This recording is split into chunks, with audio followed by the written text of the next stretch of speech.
If you haven't listened to episode 1 of this podcast series, please do that first, as I explain there how I stumbled across this case and why it's in the True Crime South Africa feed. Please also subscribe to Anthony Molyneaux's podcast channel, 122 Podcasts, to ensure you don't miss out on any future updates about Robert John Johnson. In South Africa, we call our passport the Green Mamba. It's based on the green outer binder of the passport and not on its powerful bite, as you can hardly get into any country without a visa. However, Robert John Johnson, my best friend from primary school and good friend until adulthood, managed to move to Spain on his South African passport and stay there for more than 5 years. He's allegedly working at a hotel in a beautiful tourist town, 1 hour north of Barcelona. This wouldn't be interesting information just as is, but what makes this case interesting is that Robert John wasn't living by that name in Spain. He was living under the pseudonym Jason McGregor. And why would he do that, one might ask? Well, because people were looking for him. They were actually furious and desperate to find answers from him. That is because he had lost or stolen millions of rands from their pensions, life savings, and hard-earned cash. You see, my old friend who I grew up with in a small town in South Africa was thought to be a trusted, kind, and honest person. So when he started an investment company called JM Investments, the JM, I've learned, stands for his grandfather's name, John Marshall, people invested. Quick returns soon ended with no contact and no money, and Robert John fled like a thief in the night on February 2020. While he did this to his lifelong friends, he also left behind his wife and his 5-month-old baby, his parents, and everything he had ever known. It was a cowardly move, unable to face the consequences of either losing or stealing the money.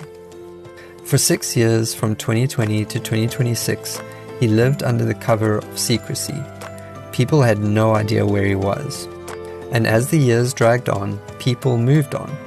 But they didn't forget. A Facebook group called Where is Robert John Johnson accumulated more than 600 followers. Some of them investors, others were people who knew Robert John, and then there were perhaps a couple of spies too. Then one day in June 2026, Robert John was spotted, just like that. After 6 years of holding out for some police intervention or news of his whereabouts, there he was, at a local golf club, smiling broadly and winning prizes. So that was a bit of a catch-up if you missed the first installment I produced on this. And now, here's the new stuff. Since the first episode came out a couple of weeks ago, I've been phoning, translating Spanish texts, reverse email searching, true caller IDing, and speaking to some people around our old friend Robert John. Firstly, the information you're about to hear has been verified by me. I'm a journalist and a documentary filmmaker. I only say something if I believe it myself and have corroborated it. But remember, I need to use allegedly for certain things due to legal reasons. And when I'm not sure of something, I'll play open cards. But what I can tell you is that Robert John has been living what appears to be quite a good life. Lloret de Mar is a tourist town filled with British expats, tourists, and gorgeous beaches. According to my research, Robert John over the past 3 years at least has been frequenting bars, pubs, and restaurants in the area of northern Spain. He has even had a nice meal in nearby Barcelona, where his review of a restaurant said people should really try the cheese plate, the mixed mushrooms, croquettes, and the brownies. 2 years ago, he also left a review of a hotel further south, saying it's a perfect place to stay with friendly staff and in a great location. He has left 5-star reviews for more than a dozen bars in the Lloret de Mar area. They are mostly expat bars where his friends and golf buddies normally hang out. And how do I know this? Well, it's as easy as this. He has left Google reviews of dozens of places that he goes to under the name Jason McGregor. One of the places that he rated 5 stars was his local golf club, Golf Lloret, and this is where we saw the pictures and videos of him. There he plays regularly with his mates, and apparently he's a really good golfer. He wins a lot of the competitions that they have. So I reached out to people he plays golf with and that he drinks with, and the response has been dismal, to say the least. Either no one is interested in responding, or they have been told not to speak. But after a lot of attempts, I got through very briefly to one person who confirmed that our boy Robert John was still in Lorette de Mar and was, quote-unquote, a very private person. I wonder why that is. Then when I told this person that Robert John had fled South Africa after losing a lot of people's pensions and life savings, the response I got was, "Sounds terrible. I don't see a man with money." I responded with, "Well, I think he lost it all." And the person replied, "Oh dear, sad. Anyway, that's all from me. I hope you find your story." Then they blocked me and deleted our chat. So this confirmed Robert John is still there, as of July 2nd, 2026. We also confirmed he goes by the name Jason McGregor. But why are people so against speaking to me? Speaking with another person I had to fight to get through to, they told me that they know him as a very nice guy. You see, other than working at a hotel in the area, he also allegedly provides dodgy TV boxes. So these are kind of semi-illegal TV connections known as Fire Sticks in Europe, which allow you to watch multiple channels for a fraction of the cost or possibly even free.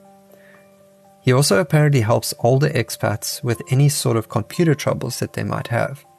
So I guess me pestering them for information on their friend is not something that they really want to do.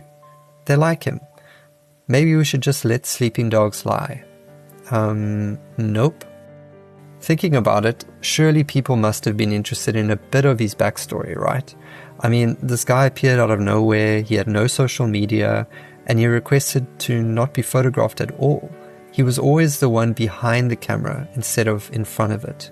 Well, that was until recently. Well, friends, I'm sure after being asked enough times and perhaps having to tell some part of how he came to be in Spain, eventually a story had to be told. But he didn't tell them that he had fled South Africa because he had lost his friends and family's life savings. He didn't tell them people were furious with him and wanted him brought back to face the music. Instead, he told them, and are you ready for this? That he had witnessed a murder in South Africa. He was the only witness, of course, and he was in an underground parking lot or in some sort of parking area where he saw a killing of a mystery figure. And because of this, there was a target on his back. The mafia, or whoever had orchestrated the hit, were out to get him, to kill him for what he had seen.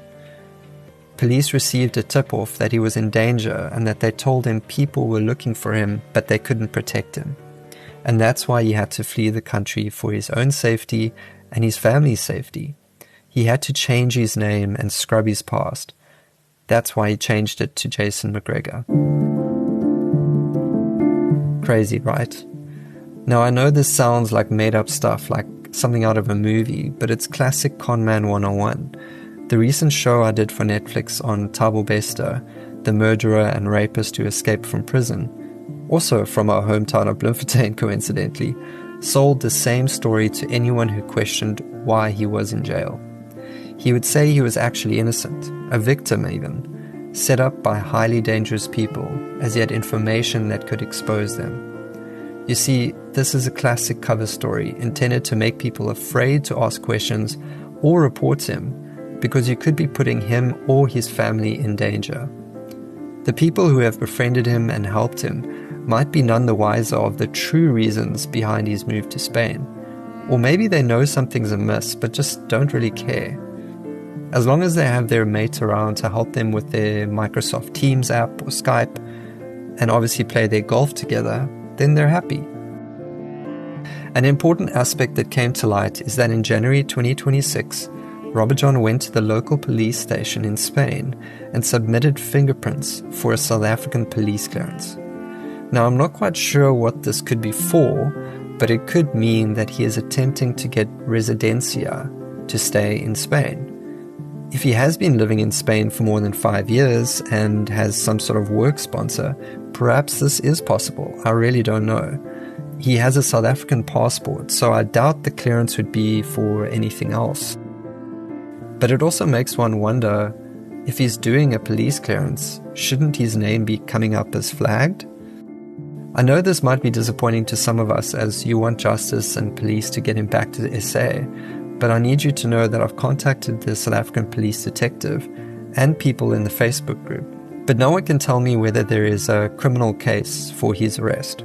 The cop that I spoke to has yet to respond, and it's been a week. He said he'd get back to me, but he hasn't responded. Alarmingly, there's never been a missing persons report filed either. I know that Maria said that she hadn't filed a missing persons report because her lawyer at the time had told her not to. However, that same lawyer died in the last few years, so I can't speak to him to confirm why that was or if that even happened. That really only leaves one thing. That is, we need to get the story of Robert John out there to Spain and get the people who know him to know the truth, to know what had happened. And if you are one of the people that do know Jason McGregor, or Robert John as we know him, please consider reaching out to me, as there's more to the story that we need to tell. And I think with a little bit of digging, you'll find that there's actually more to this story than we even know. You see, snakes like the green mamba, just like Robert John's South African passport, need to be revealed for what they are. Otherwise, they could bite again.